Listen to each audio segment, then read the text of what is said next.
can see from our just plain numbers, we've again have a lot of changes in user experience and integration capabilities primarily, but of course also the other pillars will always see changes throughout the quarter. We've prepared 3 demos as well, showing you enhancements in the process monitoring, also enhancements across the platform, and just little small things maybe sometimes, but good to point out for your daily use of the platform. And then also a interesting preview of our new mapping debugger for the BIS mapper. We have had this on our roadmap for a little while, and we're finally able to share some more technical details and actually a preview of what the tool will look like. Let me start with the user experience.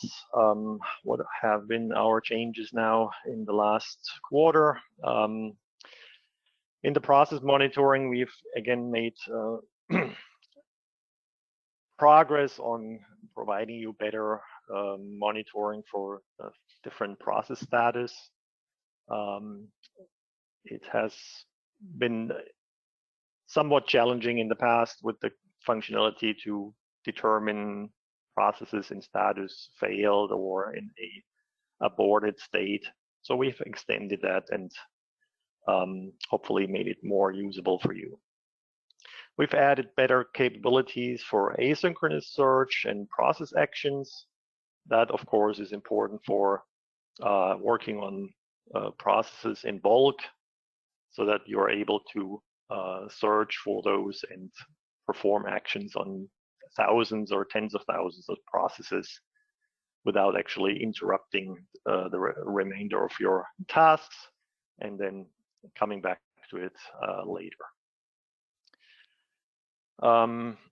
We've enhanced the process statistics also in the Insights dashboard, providing more numbers in a quick overview, just for a quicker and start of the day when you work with the application at the beginning of your day. In the master data navigator, we've enhanced the navigation between data objects. We've also enhanced the handling of large collections with search and filter capabilities. And we added support for JSON-based exports for better reporting and also ingestion in other systems for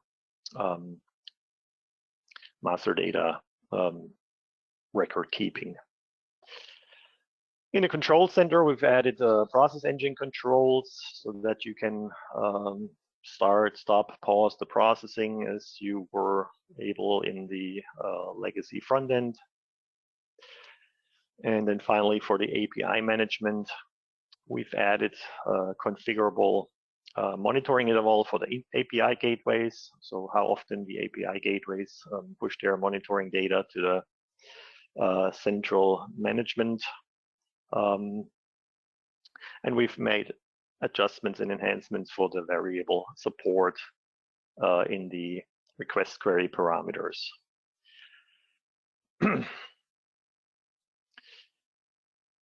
So let me come to the first demo showing you the enhancements in the process monitoring.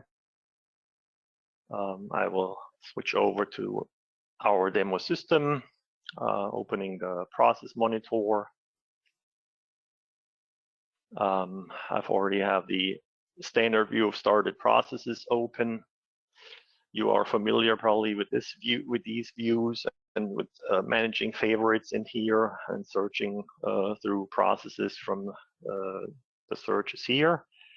You will notice now that we've also added a section for processes with by default the different status types. So you see we have distinction between active, failed, final, interrupted processes. And these will actually just show then also the processes that are currently in that state. So in the past, we had some challenges with showing processes really in their correct state, because the process has a history and keeps all the different states it was in. So now we have corrected this and basically provide you simple filters here that immediately show you processes in a particular state.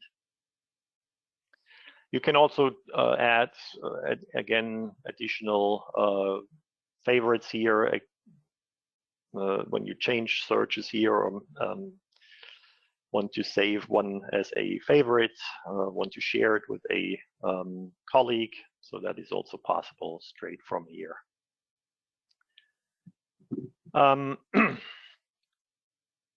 We see also that we have the filter still here to also within a particular view see the filter options.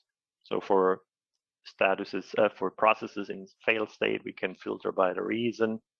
If we go back to the view of all processes, we can also here again filter precisely on particular status values.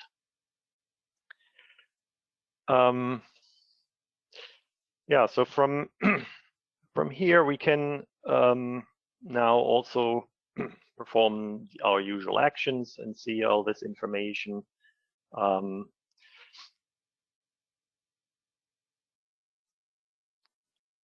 In the search events now, we have, as mentioned earlier, added better capabilities around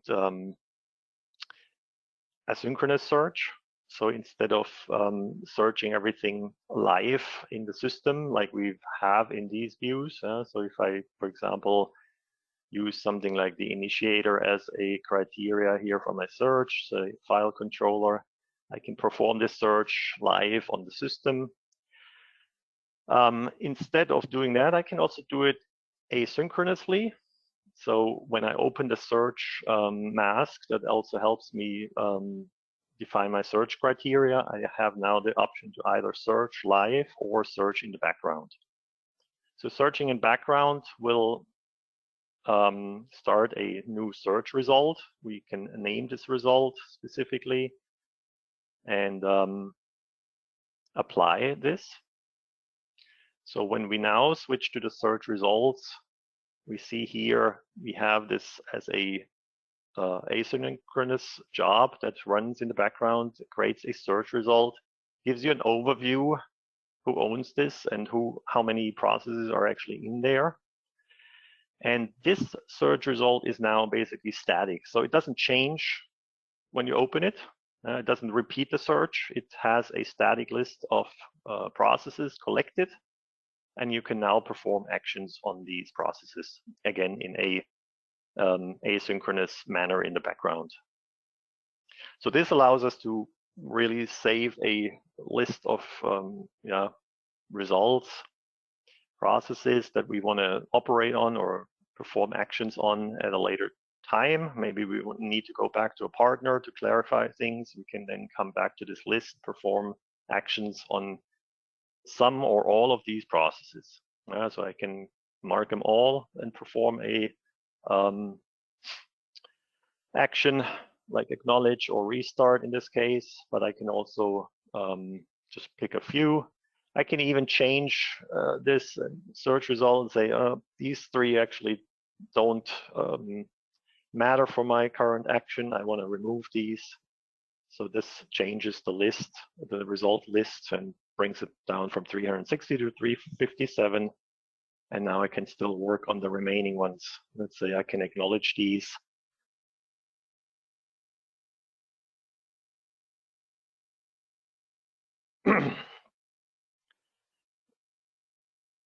And this again will run in the background. So again, I will find a action job here. We see this different actions are listed here. Their progress is listed, and it will then change the view of these processes in the search result. So they are still in the result, but now they have changed status to acknowledged.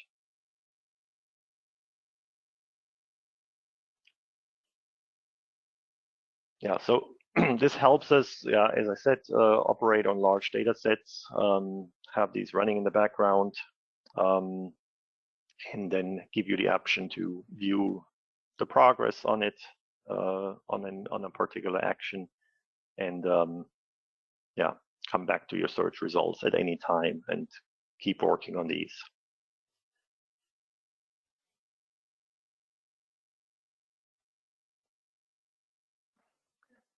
What else have we planned in the? Go ahead. Christian, Ulf here. I'm on now. Sorry, we obviously had some technical challenges, but there is a question that was used in the beginning of the demo that was related to what's the difference between process failed and failed processes.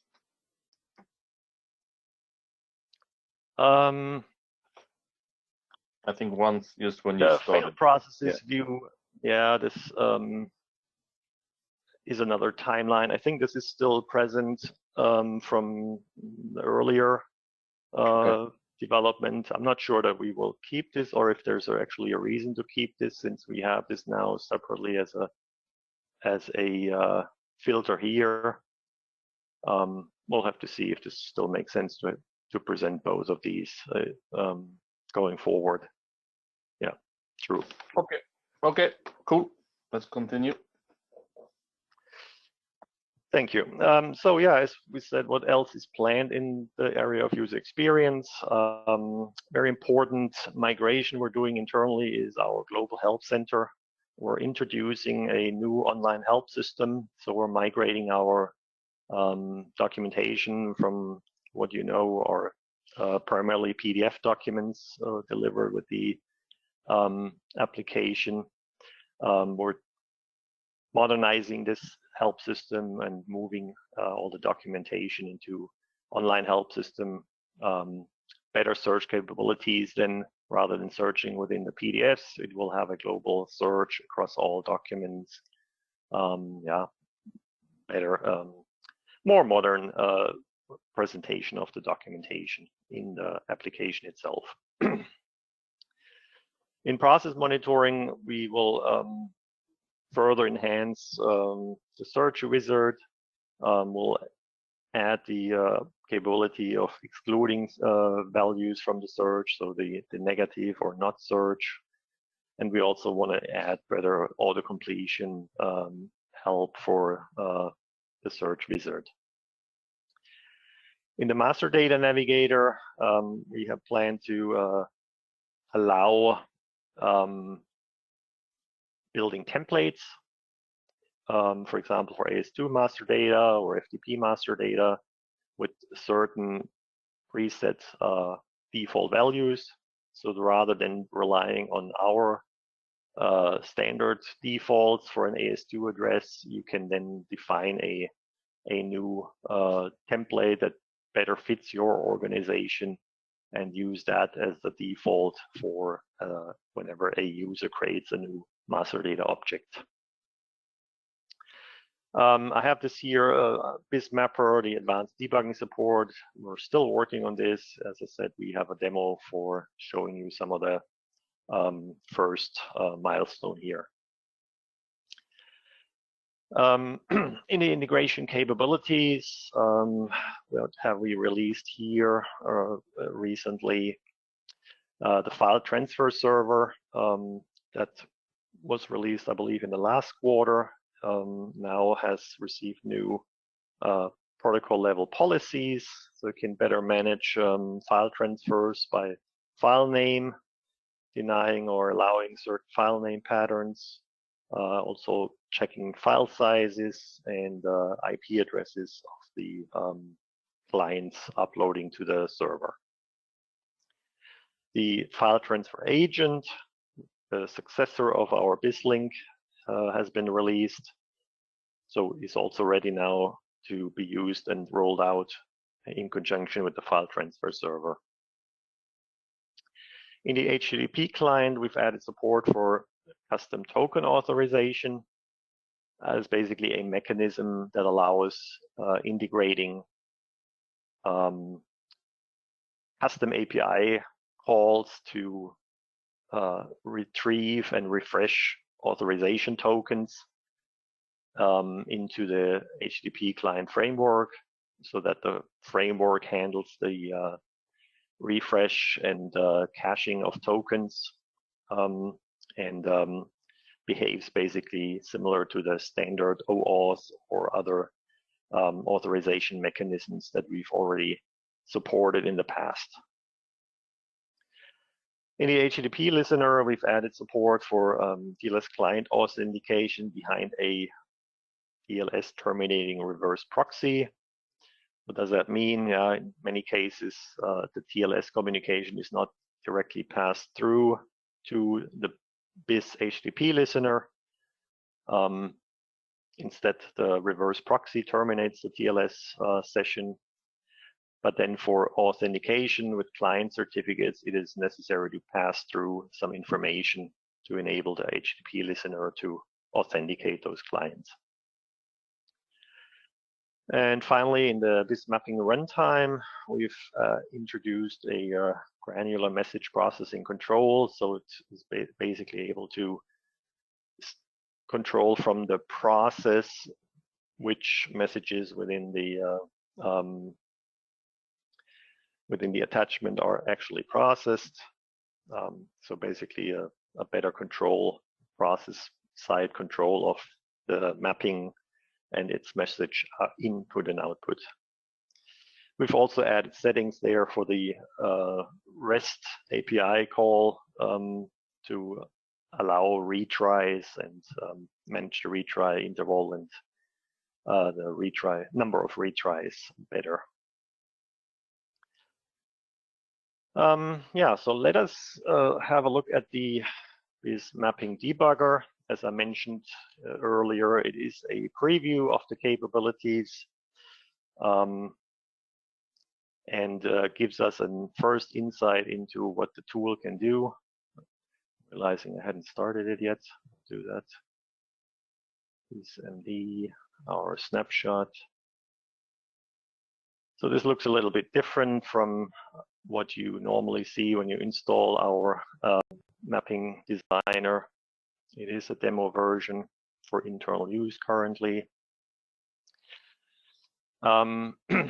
Yeah, so you're familiar with the Project Explorer and the panel view of the BIS mapper.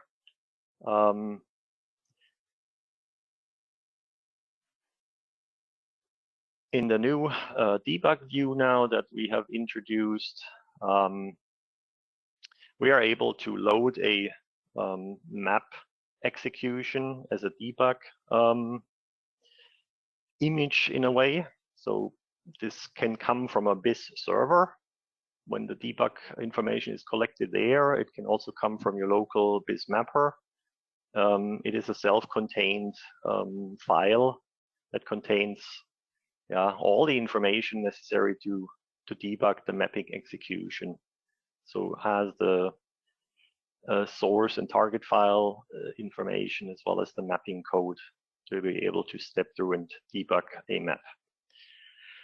It is important to note here that the language and the paradigm of the BIS mapper, of course, is different from a let's say Java program. We don't have a imperative or way of stepping through the mapping execution. It's all declarative, so that means we don't have breakpoints in the sense that you typically see when you debug a program, where you can stop at a certain point and view the let's say variables or things like that at that moment. But rather we have here introduced the concept of where we look at the different contexts and the loops within the map execution. So this is visualized here through the sliders at the top. So we have a slider, first slider here that will allow us to go through the context of the map. When I move the slider, you see how it highlights the individual lines, and then within the lines, the different parts of a function and parameters. And you also see that in some cases, it will show that there are iterations, so that it has, in this case, for example, 1, 2, 3 iterations of a particular path within the source message. So this is reflected also in the source. When you look at what it goes through here, we have in the source, we have item sales that we are reporting and that are getting grouped and aggregated into the target. So here we have, for example, a iteration 1 is the first occurrence of the quantity. Then we have a second one and a third one, right? So it shows us how the map steps through the source data to then show us the result in the target.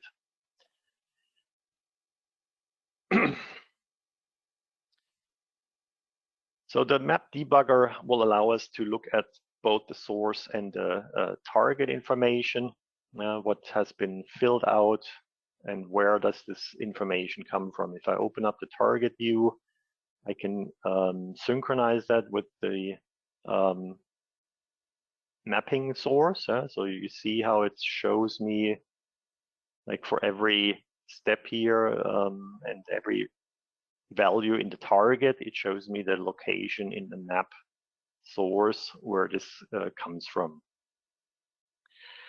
It also allows me to look at some of the expressions that were used to produce the result. So we see here how does the result 15 actually get populated. It has a sequence here, and the the third iteration of this sequence, the item sales quantity, is our value 15. So that is what is populated in the target, right? So we have the 3 occurrences of the quantity are populated into the target. Now, interesting is when this is using, for example, a function like here, the sum. Let me highlight this so you can see this better. So here we do a items per shop. We summarize the quantities. Since we have 3 occurrences, we see, of course, that the result is the total of these 3.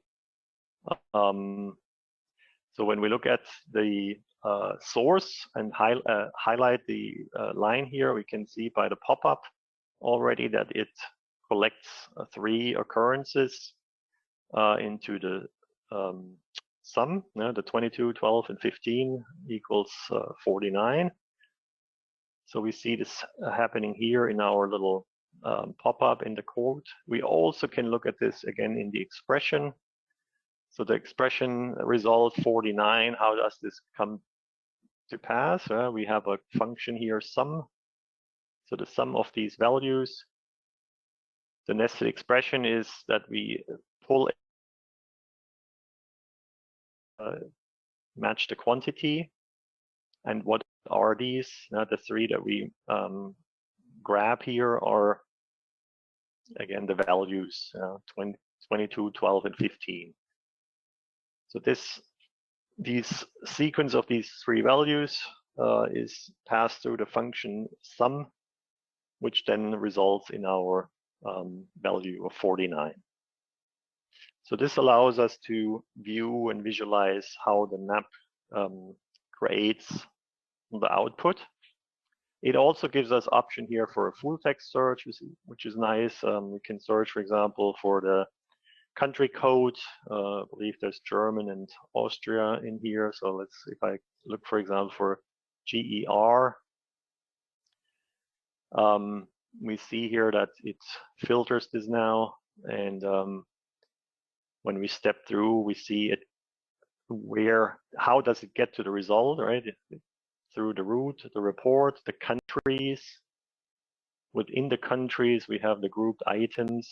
So the basically grouped by shops, and within the shop by the country code. And then we finally see when this is completed, it results in the ID for Germany, right? We have two here, the German shops and the Austrian shops, basically. And when we step through this, the first iteration is resulting in the ID being returned as GER for Germany.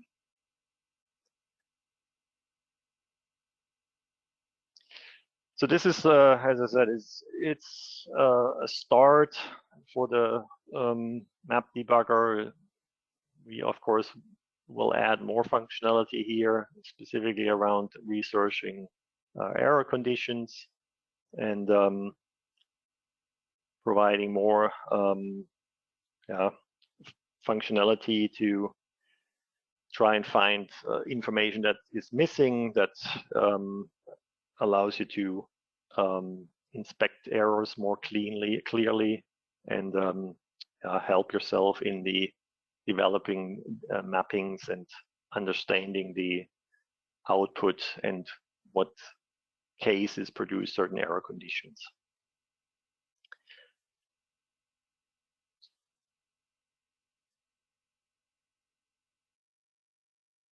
Ulf, did you see any questions for this demo or this topic at the moment? Let me unmute. No, there is nothing. I think it was good. I think you demonstrated it quite well. So no, there was nothing. Thank you. Let's continue. Sure. Thank you. Yeah, so what else have we planned in this area? As I said, for the mapping runtime, the debug reports will be enhanced and further expanded based on what you have seen now. We will also add additional validation options for target messages so that we make your maps more robust and allow you to validate your output before it is passed on to the processing and sent out to the partner. For the platform, what else have we planned here? We are working on supporting the AWS IAM roles, so role-based access to roles that are defined in another identity and access management, in this case AWS.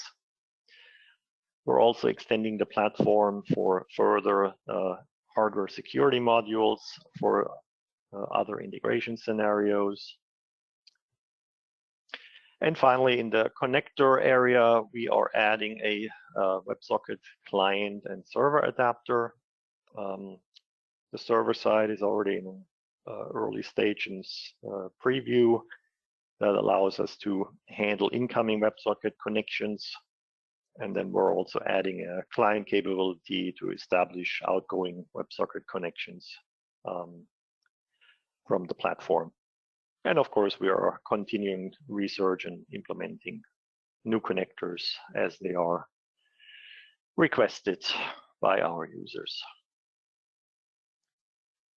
In technology improvements, as you probably know from previous webinars, we are always adding and updating the Java runtime to include the latest security fixes and enhancements. There are other security-related topics that you will find in the release notes, so please have a look at those as well. We are adding official support for PostgreSQL 17 in this release, so fully QA tested and validated support for this database platform. In the BIS and big mapping runtime, we've also added better support for SAP router strings and the SAP secure network communication for our API functionality within the mapping runtime. Further planned here, specifically in the user management area, are better handling of session timeouts, An improved and extended UMS REST API with more straightforward operations for querying user roles, groups, and so on, and managing those objects in a more straightforward fashion. And we're also adding a new login module for integration with OpenID that was requested a number of times by customers. In the area of operational cost reduction, we've worked on adding a new BIS client commands for the engine status and engine control. So you can start, stop engine, the process engine directly from the BIS client as well. We've enhanced performance quite a bit there in the inbox message reorganization. So reducing the load on the system when those purge and reorganization jobs are running. And we've also enhanced the performance for the trading partner lookup. This was, I believe, specifically a improvement for PostgreSQL databases. The SEEBURGER support agent has been extended to collect all config files as well, to make it easier for our support to immediately have that information on hand and not delay incident response with further collecting information before we can actually work on a particular incident. For the file transfer server, we've added also the migration switch for the SFTP and FTP listener from legacy MFT providers. I believe this was available for other listener types and is also now available for the file transfer listener type. It simplifies and helps you migrating from other legacy products to the BIS platform. It also added a small but important feature to automatically delete empty files that don't need to be processed. And then finally, in the platform, we've actually enhanced the performance of the big mapping compiler. It wasn't our primary focus, but we did realize a 5 to 10 times improvement for big mapping compilation, which is primarily important in the CI/CD pipeline when you compile the maps automatically into mapping sets in your build and deployment pipeline. And we've gained a very dramatic increase here in performance, so it was worthwhile shipping this as well. Yeah, let me showcase a few more smaller enhancements in the platform across the board in some of our applications. I mentioned this earlier in the master data navigator. We've improved the navigation across some of the objects. So when we, for example, search for objects, we can more easily navigate between those, especially for the B2B solution. We've also enhanced the component view. When you configure your B2B process, here, for example, an inbound message from a customer, we've added better filtering here for the activities that you can add, and also we're using now the correct captions for these. So rather than the technical names, we've enhanced a lot of these lists here to show you the more clear names for all these components. So when I want to add, for example, a convert step in my process, I can now find these with the filter much more easily than before, and add these to my process in the configuration. You see at the bottom here, we've added these navigation buttons, so we can flip through a number of objects without having to go in and out of each object. We can just press next. We have some save changes here. We don't want to save these.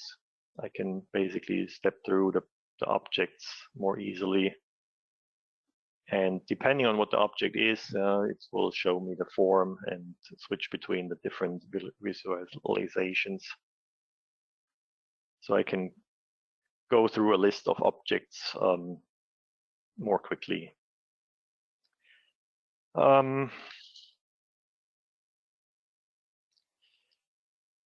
We've also added a different output format. I think I mentioned this as well. So previously we've had the CSV file format. Now we can also export this as a JSON file so that we are able to ingest this also into other tools with more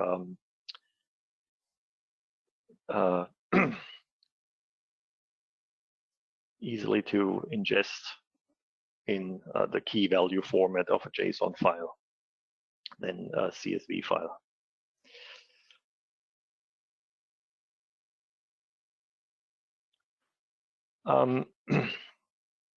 Interesting here, one little change was the handling of objects that are used by other configurations. So for example, you know how you can search for dependencies. So here I have an SFTP address. I can search for the dependencies. Where is this object used by? You might be familiar with that. What we've changed here is that instead of letting you delete something that is used by another object, we are now preventing this. So you are not able to delete master data that is used by other master data. So as long as there are dependencies, deleting that object is disallowed. This can be configured, I believe, on a global level to return to the previous behavior, but we thought it makes sense to make this the new default and prevent deleting objects that then create missing links in other objects. So those are some of the smaller enhancements in the master data navigator. Let me switch over to the log inspector. We've also made some enhancements here. Let me open the server log. You see here how you have all these different log files from the server log. You have 30 files are kept typically. So when we open one of these, we have now the ability to quickly switch back and forth between the log files rather than having to go through the folder structure. We can immediately switch between them back and forth. So previous and next also directly jump to another instance of the log file. This also keeps the current filter. So if I look for a particular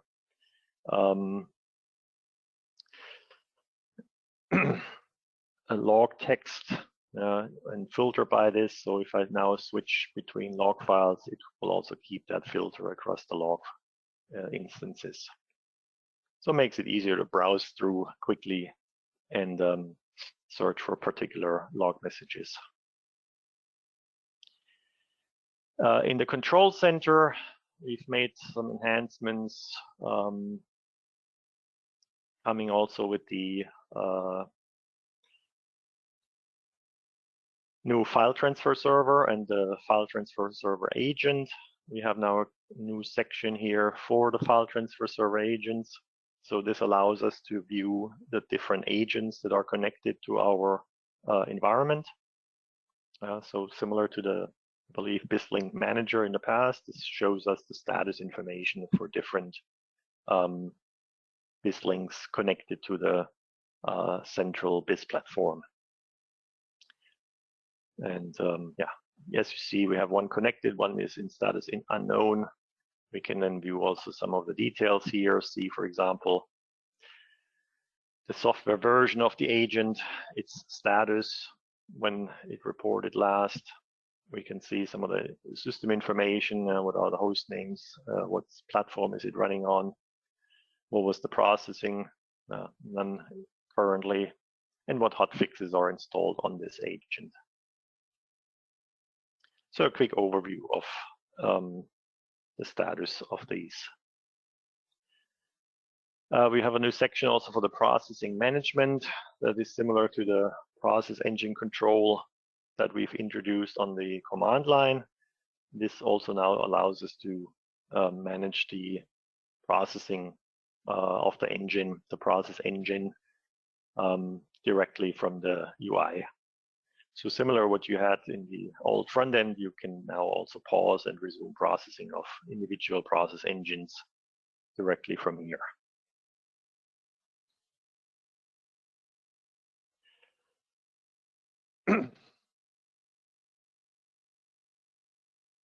So those were some of the smaller enhancements around the platform, just some highlights, what we think is important for your daily work.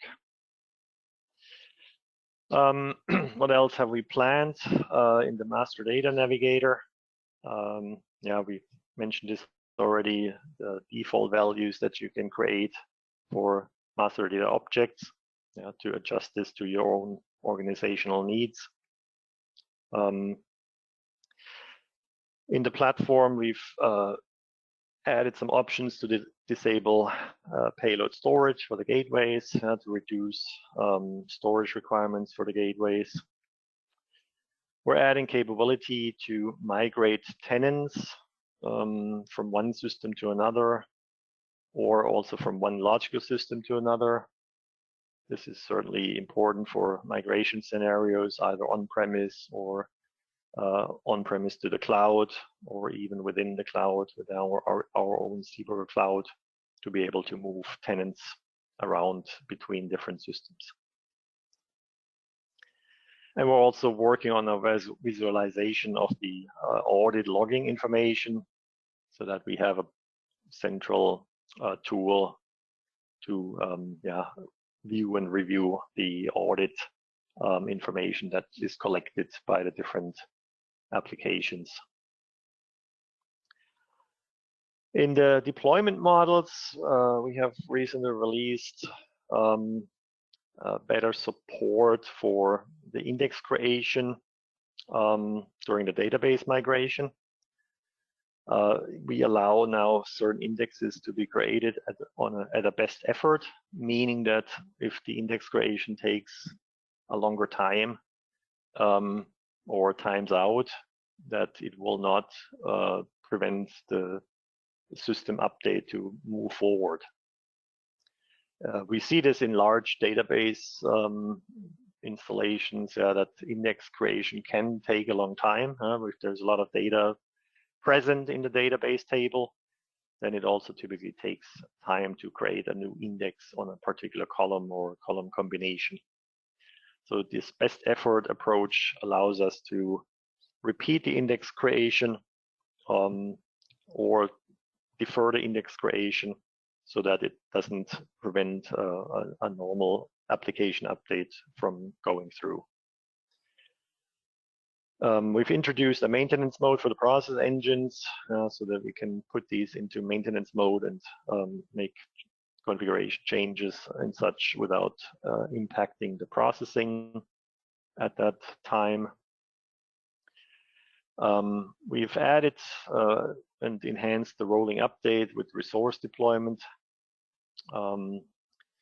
We've also extended the hardware and operating system logging, so that we have better information about that in our log files, and also for our support. And we've updated the installation requirements to reflect some of the latest changes and updated requirements. What else have we planned? we're still, of course, working on the Kubernetes topic. It is a vast and complex topic and requires, a lot of enhancements for some vendor-specific mechanisms. If you use Kubernetes in different public cloud providers, there are always different approaches and different capabilities that we have to follow suit. So we're still working on things like dynamic and elastic scaling. We're providing better capabilities for application as code, and we're also continuing to evaluate new cloud native database variants that are offered in those public cloud services. Any further questions, Ulf? Anything that remains that we should answer? It's been quiet. It's I think it's quite clear. Oh, here is something. First of all, there was a comment when you did the demo. I think the last one, there was more, I think, during the navigator. That is, there was a thank you that some of the clearer step, we're now doing things in a clear way, and also some terminology names. So that's good, a good comment. There is one question now. There is, are there any enhancements to the message tracking / statistics on the roadmap? I believe so, yes. I'm not sure that we've captured this in our latest round when this is planned for, but I will take this on our notes to see that we also update you on that in the coming sessions. Yeah, and then we can follow up separately as well to this person who asked the question. So sure. But no, other than that, I think we're good again. All right. A little bit of a hiccup in the beginning, obviously. Apologies for the delay. Yes. But we managed to record it, so that's good. And obviously this session and the material will be distributed as usual. Next one is time is flying, hey, already in July.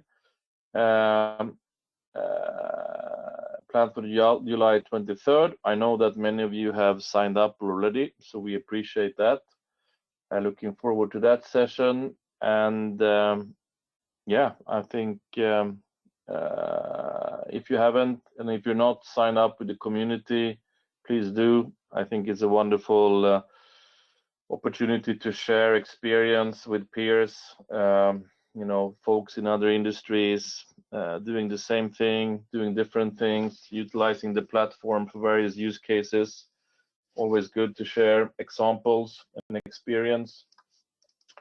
And having said that, thank you very much from my side, but more thank you, Christian, for managing the situation, doing excellent demos, and yeah, thank you everyone. I see you soon again.